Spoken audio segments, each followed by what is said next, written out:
Welcome to Oregon Voters Digest, the program that brings forward the social and political issues that are important to people living here in the Pacific Northwest. And now, your host, Bruce Broussard. Welcome again to this segment of the Oregon Voters Digest. I'm Bruce Broussard, your host. Well, folks, again, thanks for being with us here today. We got quite an hour show. It's been some time since I've been on live. I am today. Weather in the Portland metropolitan area is changing constantly, but we're lucky for today. And as you know, we've got a number of activities that are happening within the. I call it now the. We've got another area in this area. We've got the swamp. I've got a whole new name here for the metropolitan Portland area. It's called the swamp, comparably to Congress. You know, we got it in the White House, but we've got our own issues here in the state of Oregon. And the majority of the issues when it comes to liberalism aspect of it is here in the Portland metropolitan area, normally basically Multnomah County and the city of Portland. And so I've been spending a bit of time, as you know, ran for office for the county, for one of the county district number 2. That's probably the heaviest, the largest population in that area. And many of the social issues occur in that particular arena.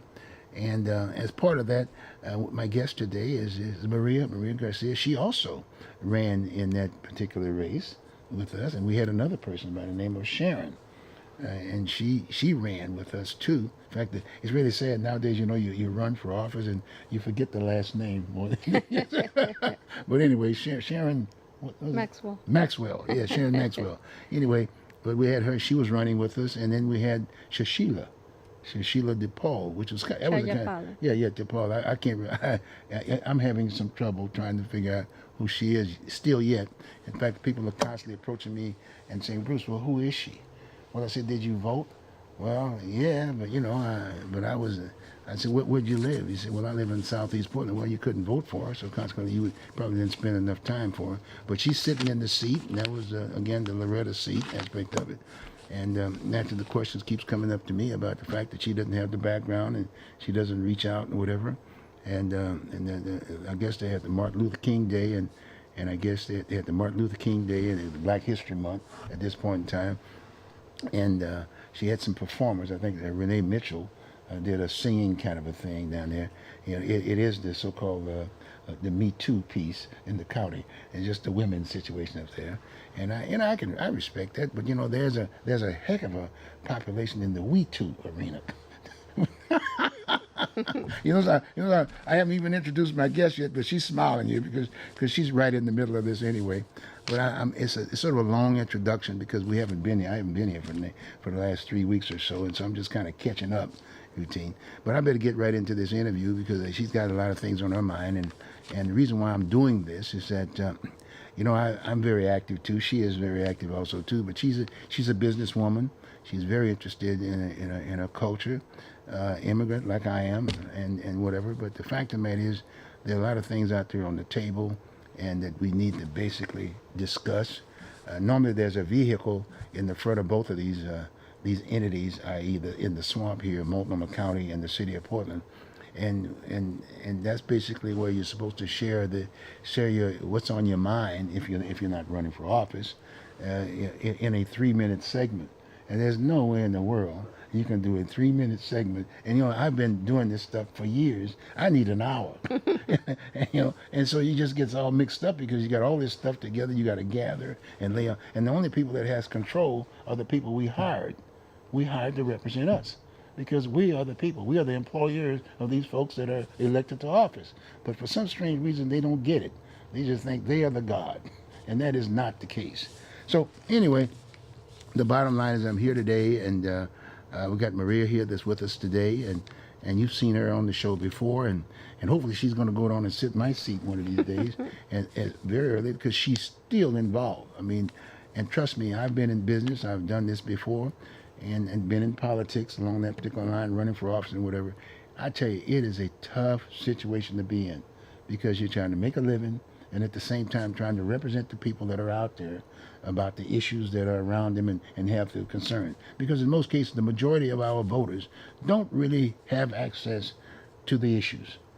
I mean, they're struggling among their own self. In all due respect, the folks who are elected to office are really our employees. A lot of people don't understand that.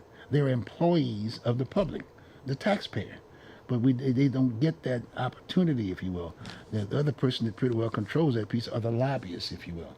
So you get folks who are supposed to be representing the owners that are basically controlled by the lobbyists, or if not that, the money. You got me? And that's just the way the process is. So we got to continue to have some sort of a vehicle that we can articulate what the issues are and the solutions, because the solutions to the problems are not, in most cases, are not with the people that are elected to the office, because they don't have the background. You don't have the background. And it's the people that are actually living it day in and day out. In all due respect, like Maria here, who's in business, who's still very much involved in her community, who's still trying to educate not only the public about the culture, with all the issues that are with that, whether it be sanctuary state, whether it be city, whether it be immigration issues aspect of it, but that's that culture piece that she identifies with. But then there are all these other issues. Then she's got to work for a living. She's got a business. She's sitting up there at Portland State, and boy, you talking about issues being discussed in her shop. She got a coffee shop, so people go there constantly just to talk about their issues. So there she is again, trying to deal with that issue. So it's such a pleasure being working for her. And then the other thing I will say to you, in regards to this whole piece and who she is aspect of it, too often people have something on their mind and they want to make a statement aspect of it, and they will tell a person, no, they get so frustrated, they don't know what to do, they don't like the idea of going before city council or the county, and in 3 minutes, what can you do? And so, people don't want to do that. Sometimes they're working for an employer that is taking a particular side, and so they want to jeopardize their jobs. So, and then driving downtown and during the week aspect of it, that's a tough situation to do, and then trying to make a living. So it's very difficult for the masses to try to have some vehicle. So people like Maria, and all due respect, like myself here, and thank goodness for Open Signal, this community television network we have here. We've got folks that do some of that. And that's really what we do here at Open Signal. And I just happen to have a show called Oregon Voters Digest. So the name of the game is that I'm saying a great deal about her, because she spends almost 99% of her time dealing with the issues of in many ways, and then the other 1% gets picked up by a panel of supposedly representatives who are basically OJT, on-the-job training. So they're trying to get from her within a 3-minute presentation. Well, can you please educate us about what you do and what are the problems? So then you make your presentation, and then there they are. And sometimes what they do, if they really don't understand it, ordinarily you would say, well, okay, fine, why don't you take a little bit more time? But they will do that only if they feel comfortable with the person that's making the presentation, because they can go over the 3 minutes. Or if not, that they'll tell staff, why don't you meet with staff and this, that, and the other. So anyway, it's a tough situation. So I got Maria here today, and there was a topic that came up at City Council the other day that talked about white supremacy. And it's kind of interesting deal. We got a new city commissioner. Her name is Joanne Hardesty. She's there, and a very interesting one. She just got elected. People are still trying to figure out who she is. But the fact of the matter is she's busy. She's a busy lady. And she's jumping on this whole issue about the demonstrations downtown. And a lot of times they associate that with the white supremacists and Antifa, and they got that issue aspect of it. And people are trying to figure out how to solve that problem. And the poor mayor, he's still OJT, and on-the-job training aspect of it. And that's a fact. I mean, it's not. He doesn't come from those kinds of surroundings. So he's trying to learn the job. And normally the way that happens, if you don't know anything about it, it takes at least 2 terms. The first term, you're just trying to OJT, figure out what's going on, and then identify whatever. And we can have that subject matter and whatever. And sometimes he doesn't even use, he should use this Open Signal, because the city of Portland tends to run this whole issue aspect of it. But unfortunately, he hasn't returned my call, and he doesn't know how to come here. And so I ran against him just to see whether or not I might be able to get close to the guy.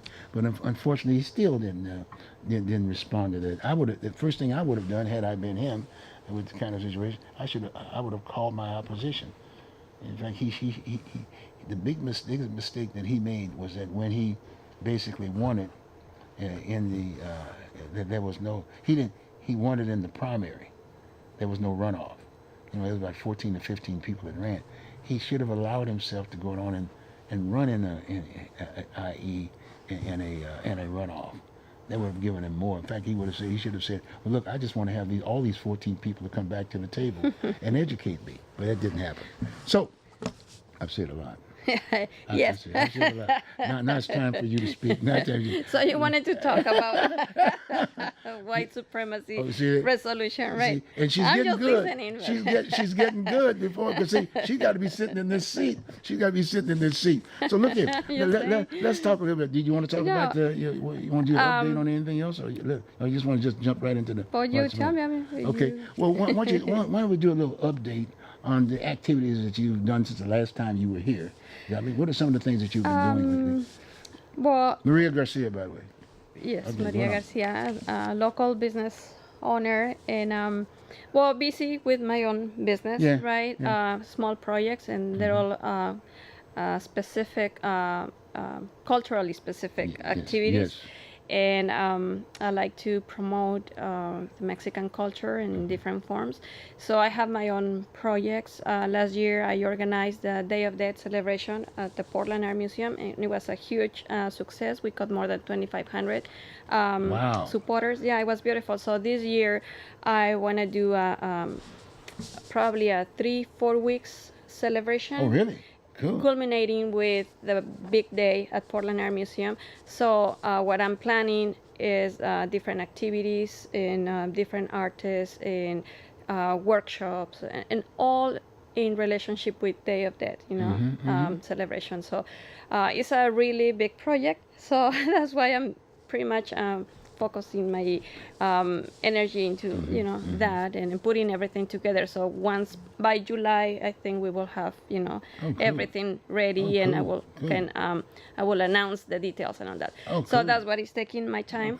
But also as a co-chair of the New Portlanders Policy Commission, we have our monthly meetings, and the New Portlanders Policy Commission is a commission formed by 25 immigrants, right? And all of a Mexican culture? No, it's it's like, actually. Who are some of the ones that are involved in it? We have How many cultures are there?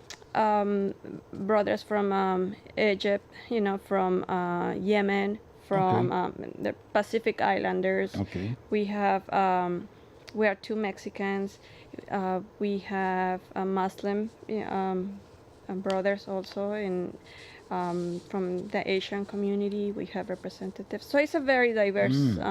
Is that Catalani? I mean, the name Catalani. He was pretty much the founder of Polo. Oh, Polo. really? Yeah, he's Polo. gone. Polo Catalani. I heard he, but I understand he's thinking about suing the city now. What's I what's think that he's all in the about? process. I read in the newspaper. Yeah. Oh, really? That was a couple of weeks ago when he came out. Polo. Yeah, he had an issue with the city of Portland. So. Yes. Okay.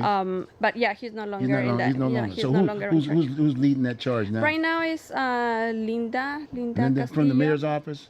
Not from the mayor's office. Oh, Linda Castillo. who? She's a Garcia? Mexican. No, Castillo. Castillo. Castillo. Oh, Linda A Castillo. really, really beautiful, nice lady. And right now she is the head, of the commission. She's been around for a while.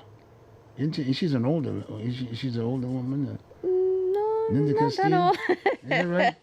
I'm sure you've seen her, but she's beautiful, I remember beautiful her. lady, I and remember Linda. she so she's around. Okay. She's among other things that she does, working for the city, but she's running the commission right now. So anyway, I wanted just to give a brief information about what the commission is, right? Okay, good. So we were invited to participate and give our testimony for the white supremacy resolution the past last week, 2 weeks ago. About 2 weeks ago. 2 weeks ago, yeah. So as one of the City Hall. co-chairs At at City Hall, City yeah. Hall. So as one of the co-chairs, I volunteered to testify against white supremacy.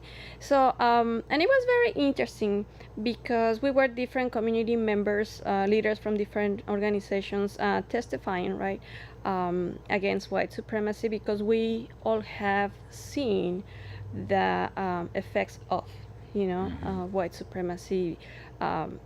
People in our communities and our community members are being attack or target, somehow.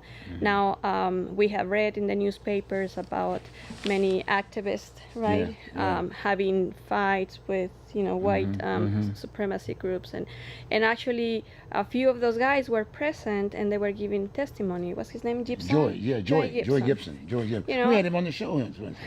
So, I mean, I saw him there, right? Yeah, But okay. his testimony was, simple. That obviously he wasn't, a hater. He had his own version of, what love is and how we should get along, right? So everybody has its own version of things, I think what is important about this resolution is the city, the mayor, acknowledging that, okay, we have this issue, right? So Took him a long to me, time to well, get there. exactly. Took him a long time to get there. Exactly, He's the center of attraction. Okay. Yeah, so and we've been having this conversation like, how is that going to help us? Because Right. honestly, I mean, a resolution, a signed resolution doesn't make me feel any safer because we see what's going on around us, right? And as a community advocate for wrongfully incarcerated Latino men, I go and visit jails often, right? Okay. I, support any way I can. But I'm familiar with the jail system, Okay. at the state level. Right. Not much of the county level, but, they pass through there Yeah, to go yeah, to the big okay. one. So, but I'm familiar with that, and I'm familiar with the system in place inside state prisons, right? Okay. So, as I gave in my testimony, there was a sentence that I referred to the couple of riots that we had in Salem at the Oregon State Penitentiary. Okay. And that was due to racism. So we have the white supremacist gang members, attacking specifically Mexican individuals. And I know because I advocated for this, some of those guys. So and I know how bad that ended. So that was due to racism. Obviously, we didn't read that in the newspapers. I know because I'm connected with the guys, right? But that's a big problem because prisons are the center of it's like a recruiting center for many gang members, right? In this case, there are many white supremacy gangs, and they recruit more people inside jail. And many times these people, they have to be part of those gangs in order to survive inside Yeah, walls, that's another right? issue. Yeah, that's a major issue. And I've seen it, and that's really sad because many times young men that really don't have the backgrounds of being in gangs or drugs. I mean, they're there for a reason, but not specifically for that, right? They end up joining many times, these gangs. And what happens is many times after the release, they come to our communities, right, with a different frame of mind, right? And then what we see, hate crimes in our community. We see more racism, more attacks. So it's a problem because these people come in and out of jail often, right? And they have their own way of ruling inside jail, right? And the Department of Corrections is fully aware of this. They know that. But it's how it is. It's part of the system. So I suggested in my testimony that the city should partner up with county jails and state Oregon State Penitentiary, right? There should be some kind of allies, or they should work together to solve this issue because we have community members, going in and out of jail, many times coming from the gangs, hate, crime, thinking that. So it's a risk for our society, right? So it's something that we have to consider. And I don't know what's gonna be the next step after this resolution. Yeah, it is signed. All the commissioners were in favor of it. And They the mayor, recognize, and the the mayor, the commissioners, All five of them, yeah. 5 of them. Yeah, they recognize that. Okay, we have this issue in the city. We're gonna fight it, okay, how, right? So I guess we are all very anxious to see what's next, right? We really hope not to read in the newspapers about hate crimes, you know. But reality is that we don't know what's going to happen, and it's a problem that I don't think nobody has an answer, you know, for this issue. And I believe it comes a lot of from our families. You know, the family is the root of society. So as long as we, you know, we have kids growing in a foster care system, right? Kids that are being exposed to violence and drugs, and what are we offering to our new generations, right? And we need to think about the problems that we're having right now, and what's our legacy to our, you know, to the kids.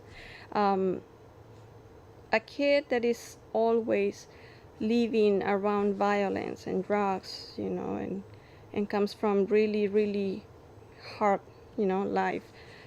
What can we expect? Where is this kid gonna go? You know, if we don't offer enough, you know, programs or assistance, you know, at schools, or, they end up being the, you know, probably in gangs. They end up, you know, being dead on the streets. I mean, the kids are the future. So as long as we have dysfunctional families, I mean, all our families somehow, you know, have some type of dysfunction, right? There's no family is perfect, I think, right? But some families have, you know, more severe problems than other ones. But I think we have to be paying attention to the family nucleus, you know. We have to make sure that our kids are growing healthy in healthy environment, and they have good principles, good manners, right? And from school, you know, the teachers can detect that. You know, they can see, they should see when a kid is being abused, or if the kid is abusive towards other kids, you know, that kind of stuff. I think you can detect, you know, at very early stage when there's a candidate for, you know, that will be or will commit a hate crime, you know, or will be growing towards that path, you know.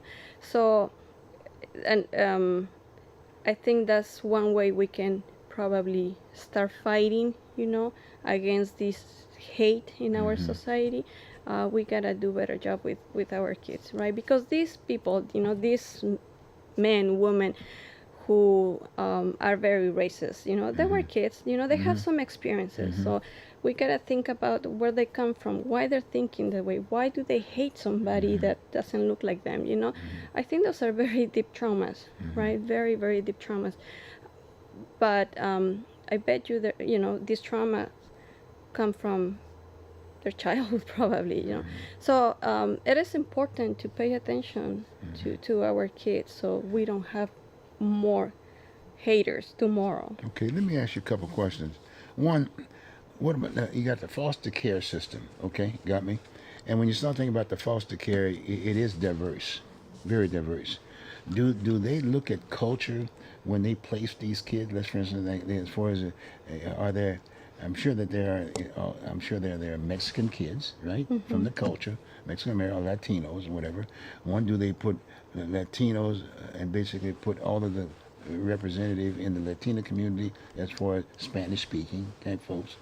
And when they, I think that will be the ideal, but I don't think they do it like that. They don't do that? And no, I heard many cases where kids that don't speak English have been placed in, you know, homes where the foster parents don't speak Spanish, you know. So that creates, they should. That creates conflict and lack of communication, and, you know, how can you develop feelings if you cannot communicate, you know. So you're going to be just like pets in your house. I mean, there are many really, really ugly cases out there, you know. So I don't think they're doing it And based on that would be on across the board, you know, because we got quite a Russian population now, got me, and they speak that language, that culture aspect of it. It'll be interesting to see whether or not, in fact, they relate to that culture, or if not, we got an African. But I think that's there are different issues because I know in the Latino community becoming a foster parent is not a priority. Yeah. You know, Oh, it's not? it's not something that a lot of people get involved with. Oh, You know, really? being a foster parent. You know, it's not very common. Really, but you know, you got to understand now that's a monetary thing too. There's money there, if you will. Well, that's why we see the results that we see now. Yes, yes. In fact, I had an experience with someone that I knew, and we did a show. He happened to have been Black American, and he had brothers and whatever, and they had kids in the foster care situation. And the reason I got involved was that he was shopping at a local store, and he recognized his one of his kids, nephews, and the woman was white. You got me, and so he went up to her and said, "What's going on here?" Well, yeah, this is my child, your child, you know, and you could tell the difference naturally. And so consequently, she had basically she knew the system, and she had adopted this person, this young man.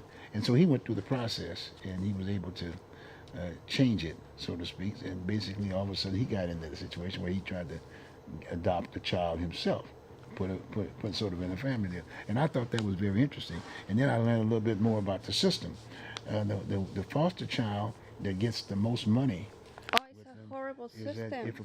if a mother was, let's say, in drugs and this, that, and the other, they put, you know, they're priority one. You know, they might get twice as much monies for Yeah, taking I those think folks. it's based on. I mean, I'm not rate them, an yeah. expert, Yeah, they right? rate on that, them but somewhere. what I heard, yeah, they rate them. It's a lot of money in it's a foster. lot of money Yeah, a lot of money in per foster kid. care. Yes, it yeah, is, it and I is. think the more severe the case is Yes. with the kid, the more Yes. money Yes. the foster parents, Yes, you know, yes, receive. Yes, That's a business. yes, it is. That's huge. a business, It's you know, huge. Yes. because I knew somebody who worked in that system and used to tell me a lot of stories. Yes, You know, yes, like yes. we'll go, you know, this person will go to different houses to check, right, on the kids, and we'll see a lot of kids in, you know, one house, and you know, was a witness. This person was a witness of how much money this, you know, foster parent was receiving, and the kids, you know, were in living in, you know, Yeah, in a palace, yeah. you know. Oh yeah. So I That's don't know. It's a huge problem. You know, it's something. Still a The problem. system, all the systems, have to be adjusted somehow because, like in Mexico, right? I know, being from Mexico City, is very common. It's a sad reality, but it's unfortunately true. You see many kids living on the street, right? And they even live on the sewer, you know. It is sad, and there you're walking down the streets in Mexico City, and you see just kids getting high, you know, just breathing the cement, you know, the Yeah. glue, The I glue, don't know what yeah. it is, you know, the yellow one. Yeah, you know. right. 5, 6, you know, 12 years old kids, you know, just totally lost, you know, high, and the face, you know, their nose and their mouth is all burned because of the chemics, you know, the smell. Nobody really cares, you know, or maybe they do, but there's so many, and there's some centers, you know, that take care of these situations, but also the kids are also used to living outside, right? And they're running away from home, you know, from abuse, you know. So it is very common to see kids living in this condition in Mexico City. But till a certain point, we understand that happens because there are not many programs, governmental programs, to help this situation, right? But here in this country, you know, there's an abundance of programs. There's they an provide the money, abundance but the results, that's the of, key, you though. know, help. Yeah, but the key is... And it's still, and if you ask any other immigrant, you know, the same question, like, what do you really think that America has, high percentage of poverty? And they're going to say, no, I can't believe that. If you're poor in this country, it's because you want to be poor, because you don't want to,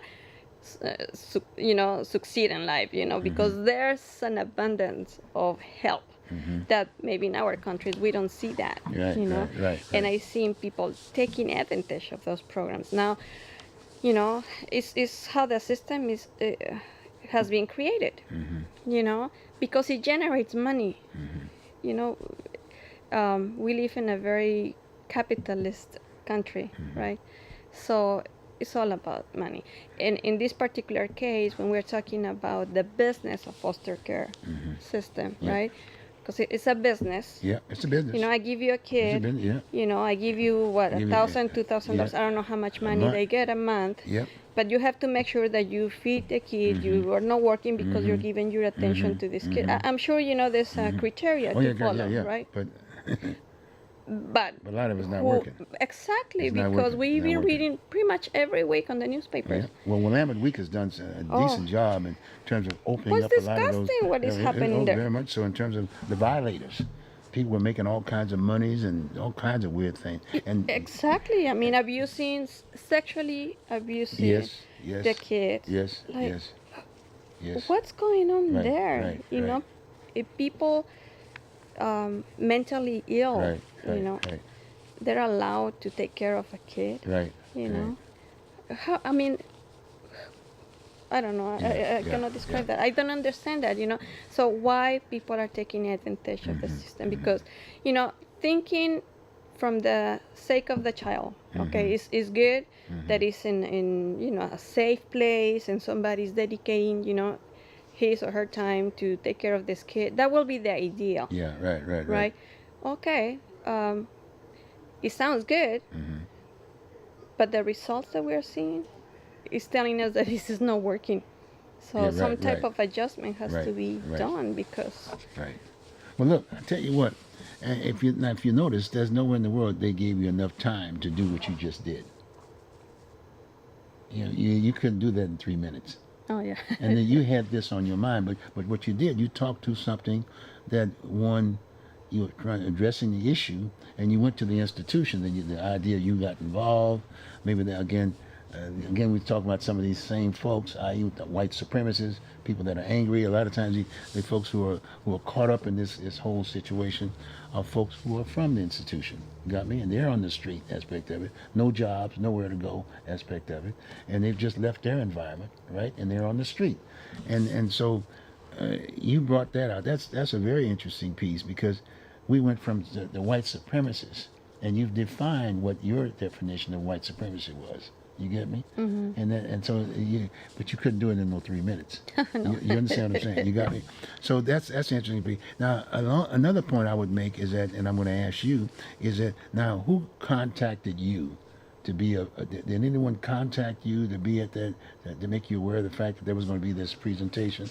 Through the commission, we received an email. You got an email? Yes. Okay, an invitation for the commission. Right. Yes. So your name is on the commission sheet in some way, shape, or form. They sent the email to the co-chairs. To the co-chairs. Which we are 3 co-chairs. 3 co-chairs, right, okay. And just to let us know that there was going to be taking place. And what did they say in regards to inviting us if we wanted to participate and give testimony about this? But what was that definition of white supremacy? I mean, what did they say? This is why we'd like for you to come and consider to testify. What did they say in the email? How did they describe the meeting? Well, I don't recall the exact words, but it was just an invitation, a brief invitation to participate, giving testimony, representing the commission against, white supremacy. And then, they attached the resolution, for us to read it, and that's it. Okay. So. The reason why I'm bringing the point up is that it's like saying, I take it was that signed off by the mayor, or was it just signed by Castile? Was it her email, or was it the city? It was from the mayor? From different bureaus. The city is divided in bureaus. Yes, okay. So the commission is part of the civic engagement bureau. Okay.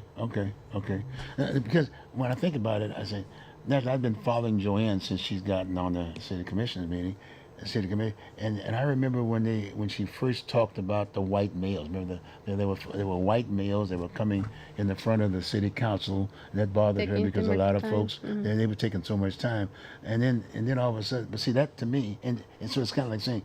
I saw her as the lead, if you will, saying we need to have this get together because this is what I want. That type. Well, I think they were working on this resolution before.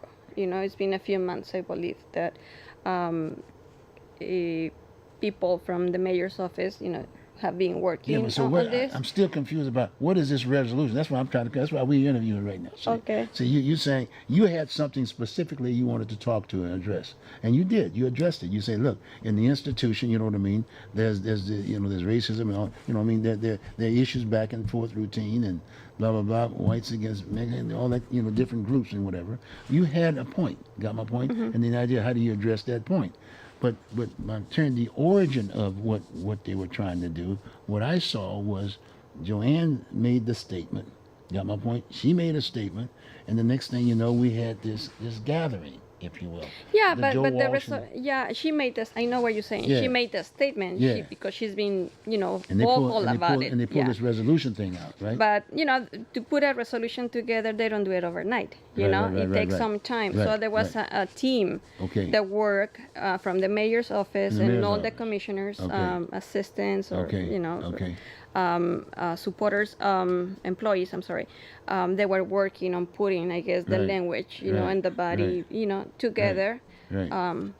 So then they, set the day and Okay. put it on the agenda. Was there a meeting of all of the various groups at a table to talk To about? put the resolution Yeah. together, not that I know. No. Well, how are they really going to be able Well, to another respond? thing, because that's the city. Well, it's a- That's but the they're- city government. But they're our employees. I mean, Exactly. what's going Thank on you. here? Yeah. They So should that's have- one of the parts that I say in my testimony that actually that resolution should have the name of Lionel Bruce. Yeah. This young man who was killed by By Christian? no, it wasn't. I forgot his name, but it was a white supremacy Oh, I gang get member. you. Okay. I don't remember his name. Okay. It was brutal. It was brutal, the way this young man was killed on 2016. So, and I say it in my, in my speech that they should be mentioning the kill of this, young man. In order to move forward, and they should be working in collaboration with the community to put, this together. That was part of my statement. Was that the Saran deal? Because they did an article. Remember, Judge Haggerty, federal judge, had presided over this whole issue. That I think it was an Ethiopian guy or something up in southeast Portland that was beaten with a bat. Oh, that was many years ago. Yeah, I think it was a Somali. Yeah, guy. Somalian or something like that. Yeah, I guess the point I'm making is that they should have had some folks from that culture, like yourself, yes. to sit at the table and say, okay, fine. But this is the situation, Bruce, and I guess that's why we're here, and that's why we're talking constantly about Yeah, these issues, yeah. and that's because we have all these people deciding for us Yeah. and making policy for us because we are not involved or we don't understand the process, right? And that's one of the reasons why I run for office because I'm not a politician. Well, that's why I respect you. I English is appreciate my that. second Yes, language, yes, and yes. but I had my own life to back me up, right? I don't have any fancy titles or Yeah, anything. No, yeah. but it doesn't But you know that you know what's lessen going me on. as a Yeah, person, yeah. as an individual, and because that's a problem, I really got fed up not understanding what's around me and listening and observing others deciding for me and for us, right? And it comes to a small group of individuals Yeah.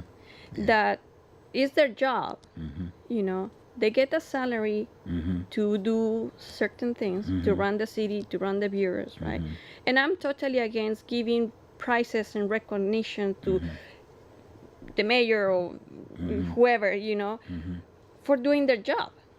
They already have a salary. They're getting paid. That's You right. know? That's right. That's right. So, like we see now with Commissioner Hardesty, right? And she's Yeah. very vocal, Yeah. and she has a lot of community support. And I really hope she continues being vocal and continues to being connected with the community, right? And she continues to take her agenda into effect, right?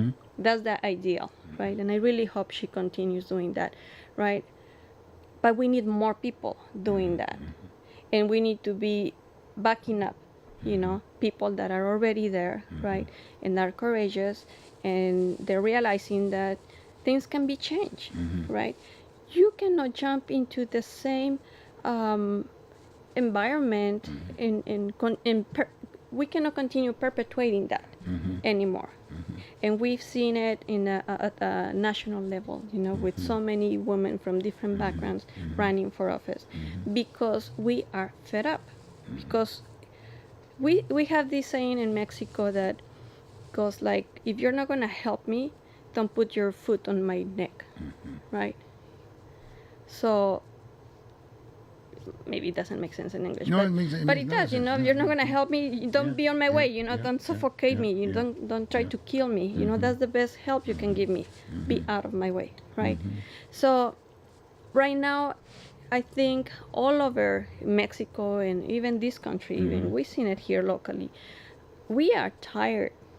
We are tired of being undermined. We are tired of being put in a box. Like you're black, you're Mexican, now you're Latinx. Like, what the hell is that? We're not Latinx. I'm a Mexican woman, right? But now these new generations, they're Latinx. Even these leaders, they say, oh, Latinx. No, we're not Latinx. Who came up with that definition, Latinx? That's the strongest culture who's creating this language that is not even in our in the Real Spanish Academy, right? Latinx doesn't exist. You are Latino or Latina, but not Latinx, right? So what they're saying is pretty much all of you, right, who speak Spanish, who we don't understand who you are and your differences, but belong to the same box. So all of you are Latinx. That's what it is, right? Gotcha. So we have all these millennials now, oh, we're Latinx. Hell no, you're not Latinx. You have to define who you are. You are Mexican American, or you are Puerto Rican, or you are from Honduras, or we have to start calling our nationality, our identity out. That's a good so point. we can define. Where are the rest of the folks? I know you. How Well, do we there get are a more lot of folks? people, Are they involved? my friends, Okay. Oh, good. It's good. that we get together and we talk about these I issues. I wish you had gotten elected. I really And would. because we understand that we don't need to take those diversity and equity inclusion workshops. What we're doing right now, you and I, right? Yeah. That's what it is. Yeah. We are diversifying our conversation. sure. We are putting on the table our background, our differences, right? That's equity. We might not be agree, but we're having the conversation and we're exactly. bringing it to the table. Exactly. We don't need to take a Exactly. seminar, Bruce. Exactly. Right. I hear that. We don't. Probably, I'm sorry, probably white people need to do that. Yes, because they need it. Yeah, well, they're Well, that's why waking we're up, doing this, yeah.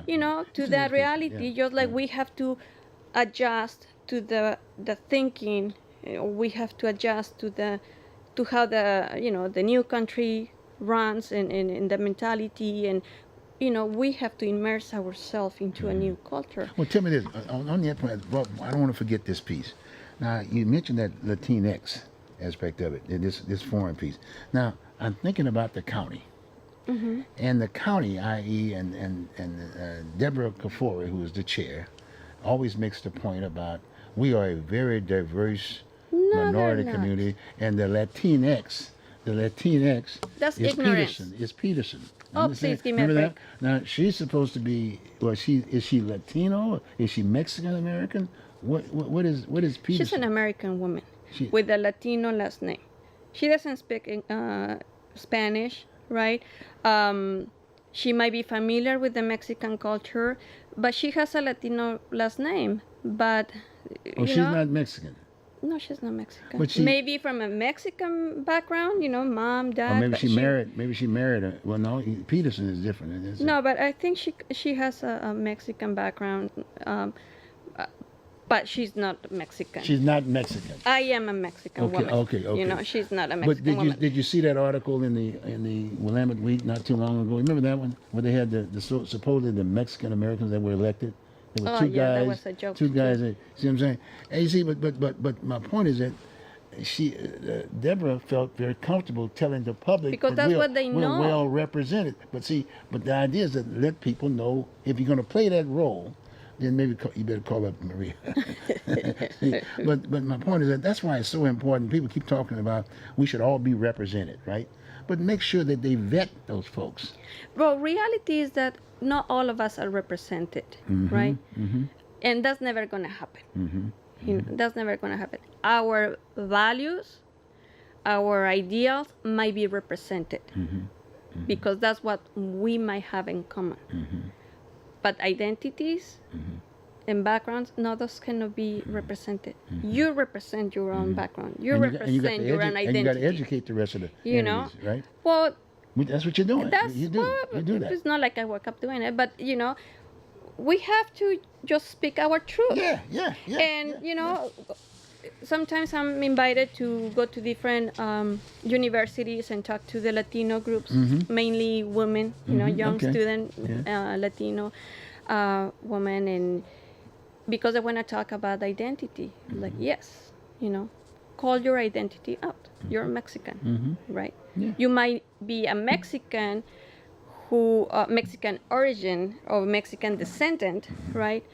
And maybe you don't speak Spanish, right? Well, you have to make some adjustment there. Maybe you're Mexican American. We have to understand our identity, right? But let's not allow the dominant culture to dictate who we are. Like if it is say that the African American community. No, you're a black man. I'm a black man. Yeah, I'm a black man. You don't have dual citizenship, right? You don't have the American citizenship, and you don't have the African from where? From Ghana, from Ethiopia, from El Cairo. I mean, from where? America. Right. So you're American. So you are black man. American. Yeah, you're a black American, right? That's right. So it's the same thing here, So who's telling us who we are? Is the dominant culture because doesn't understand that. That's why they spend so much money on their diversity workshops, and equity, and everybody's talking about how important it is to be diverse. And well, why is it important? Because there's a lot of money behind it. Oh, big time. That's why everybody wants to get into diversity and equity because they might be losing a grant. Oh, I mean, I know some folks up there, on all due respect, here in the swamp area, up in the Northeast Portland corridor, and there's a lot of development along that line. And I know one entity that has all the construction, considering to be, if you will, the minority, the African American. But the guy's not even an African American. Oh yeah. He's not even a black American. Maybe the wife is it's in the Mexican industry, that's in the construction industry is the same thing. They put in the names of the wives that are Latinos, so they can get the bid. You get the bid. Oh yeah, that's a mess. I know that, So we are all tokenized one way or another, But and I heard many times like, if you don't like it, go back to your country. What are you doing here? Well, even by other black, Mexicans, like if you don't like it, if I don't like it here, I go to another place. But happens that I live here, and I don't have to leave just because I disagree with you. Right. No, I have the right to be here just like everybody else. All immigrants. The only one was the Indian at one point in time, right? The Native American or something like that. But yeah, I mean, my point is that we were all here. We were all here, America. It's America right now. So that's what it is. That's what is America. America, the whole continent. Well, look here. Let's go. We got about another 10 minutes in there. I'm still thinking about, I'm listening to your comments in terms of why you were there at that session and what should have been discussed, i.e. that should have been the first discussion before they came out with the resolution. Got me? Because I'm sure other entities had something to say too. And in all due respect, I'm looking at this Joey Gibson guy. Yeah, he should have begun. Joe, what are you talking about? What are you trying to get to? That type of a deal. Because what I saw was Commissioner Joanne Hardesty, who made the point about white men dominating, if you will, all of this. Well, you know, I've been, when I was running for office, I was there at Multnomah County. I went to Multnomah County because I didn't like the idea of how the mayor, Wheeler, was handling the situation. He didn't know how to talk to anybody. He just hadn't been there. He hadn't been to my world. And if he should have picked up the phone the first day that I ran for office and said, Bruce, I want to talk to you about this. Why are you running for office? What's your problem? What's the platform? And he would have learned a lot, would have saved him a lot of problems. But the point I'm making is that she made the statement about Joe Walsh. And Joe, and I know Joe, because I met them on the campaign trail aspect of it. And as you know, I was doing the flag thing, i.e. trying to educate people about the flag. Black Americans about the flag, because i.e. the race thing is something that prevents them from being assimilated, if you will, in the masses aspect of it. And there's this situation. Well, this, that, and the other. We don't like the flag. Well, what are you talking about? And then I keep trying to play the Lincoln Republican thing and this, that, and the other. But the Lincoln back, that's history. A president said, okay, fine. But the bottom line is that. It started out that way, and then it ended up with at least you're at the table now. We're talking about this piece. They need to revisit that piece, because now all of a sudden they're playing the game of saying, okay, fine, all white male are that way. Yeah, and that's wrong. And that's wrong. Yeah, that's wrong. You can't do that kind of a piece. Because I'm fully aware that not all white people are racist, or not all white people are bad. All Mexicans illegal. And we have we have bad people in our community. And I'm fully aware of that. So every community, and ethnic group has its own, good and bad people. I'm fully aware of that. Yeah. But I believe that it was wrong to say all white male, are. That's a big stereotype, because I know a lot of white males that have worked really, really hard, that they, have their great parents, and they struggle also, and they have succeed also, and they're not like that, What I've seen, Bruce, is that most of people, we care about the city, we care about the issues, most of us want to help. Most of us wants to do something good. But it's our own ignorance, right? That sometimes we don't know how to express the feeling, or how to get close to somebody that is different to us. You only give them 3 minutes. Exactly. You only give them 3 minutes. And we end up saying the wrong thing, and many times unintentionally. Yeah. It happens to me often, Right. And I don't like to point at people. I criticize a lot. Yes, I give my opinion, right? Yeah. But I respect them. Even those that, I don't agree with, I try to understand where they come from, So then I can make a judgment, right? Like that day when this guy Gibson was there with other... Joy. Joe Gibson, right? And other followers, were there. And, they make their point. They say, well, you're pretty much, what I understood of their behavior and their testimony pretty much was that they were disagreed to be judged as the bad guys. Right? That's right. Their parents, they also have families. I understand. And they had the right to express their thoughts. Yes, everybody has, the right to express thoughts and ideas and all that. But I guess it's how we express it. And it's the end is our behavior. Right? So, like in this case, this guy say, I'm a father and from a diverse family, but yeah, that's good. I mean, it's showing you that it's just a human that has a heart and a connection with other people, right? So then let's think about what's happening, why is creating then all these other issues, because obviously he is against something, right? Yes. So the idea will be, let's listen. Let's What listen. are you That's against? right. Get at the table. More than What 3 minutes. exactly? More than 3 minutes. You know, this other group, Yeah, you know, people yeah, like me or yeah, others, yeah, like, yeah. why are you against Yeah, this? So exactly. then we can, you know, find a common Yeah, ground. yeah, Right? yeah. And then you write a resolution, or maybe there's no need to write a resolution. Yeah, You know, maybe That's what I'm the getting to. answer is Yeah. talking to the community Yeah. without any prejudice, Yeah, without yeah. saying the white, the blacks, the Yeah. you know, the Mexicans, Right. just as the human beings Yeah, we are, yeah. with our differences, right? Let's talk about this issue. What is the community saying, right? But we don't have those dialogues, you know. We don't, and it is sad, you know. Well, tell me this now. When you, like you said, you were on the list or the email, and then you went and you responded. Did anybody call you? No. I did, didn't Oh yeah. I? And then that's why I mean, I'm thinking about from I don't know, somewhere but see, else. I knew you, and I knew where you were, and I knew your definition, and that was very important because I think that the public need to understand that. You see what I'm saying? Because you did run for office. You ran Yes. for office. I mean, that's very important. You know, now that you mentioned that, I'm sorry, Yeah, changing go the on. topic a little Yeah, bit, sure. but a few weeks ago, somebody called me from the Portland Tribune asking me. It was a journalist. I don't Okay. remember his name, but Nick Butnick? maybe? no, Okay, it was another somebody guy. else. Okay. And asked my opinion about the new makeover of Multnomah County Face. Yeah, oh, did they? Yeah. And I said, what do you mean by that new makeover? And he said, yeah, what do you think, you know, about all these women, you know, the women, yeah. diverse women? Oh, Do you what did he think say? that Sushila will Right.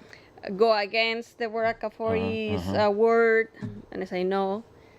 And why you think is that? I said, because she's part of the status quo. Yeah, you right, know, she's right, not right. going to go against, you know, Right. Cher Kafori, which I respect, just like everybody, Oh, yeah, you know, oh, yeah, else. yeah. But I don't think that they're really making a statement, any of those commissioners, Okay. because right now we're living in very historical moments. Yeah, oh, yeah. Right? Oh, yeah, oh, Very, and we're experiencing a lot. Oh yeah, oh yeah, oh yeah. And, Oh, yeah. you know, At least it's we're just- talking. I mean, things are happening. and I like it. yeah, but a lot of very important things are Oh, yeah, happening. very much so. You know, especially in this country. I mean, all over the world. But what did they do? Did they? But I did they said, get through you know, talking? right now we are living in this, you know, very historical times, and we need leaders Right. that are courageous, Right. and we need especially women, Right. you know, that are so proud of being women of color and diverse women. Right, right. They have double responsibility. Right. You know, Right. so a face is not enough. Yeah. Right. You know, right, being right, Asian, right. we being Yeah. black or From Latino, or you know, Yeah. I mean, it means nothing. So it means you have double responsibility You got about 30 more to do seconds. your duties. Okay. And they have to stop being status quo. So Okay. they have to build bridges. They have to do more. Yes, Really, yes. we need to see more substantial, you know, changes in the country Okay. in order to say yes, they're making a change, right? Well, good. Look here. As you can see, folks, she's getting prepared for the seat. You know, I'm really trying to motivate her and educate her and feel comfortable in sitting here at least once a month. You know, once a month, and you know, hopefully, am I getting there? Yes. Okay, good. And it's going to be very important to the community because all of a sudden someone can get the expression from folks, the Mexican American community, the Latino community, from that particular perspective. So look, hey, thank you very much. I really appreciate this. Yeah, thank Okay, you. good. I'll stop by and have a cup of coffee. Okay. Okay, good. Folks, Thanks. thank you very much for being with us today. Join us next week and we'll have another special guest. Okay? Fine. Take care. Thank you. Now we can just keep talking for a minute.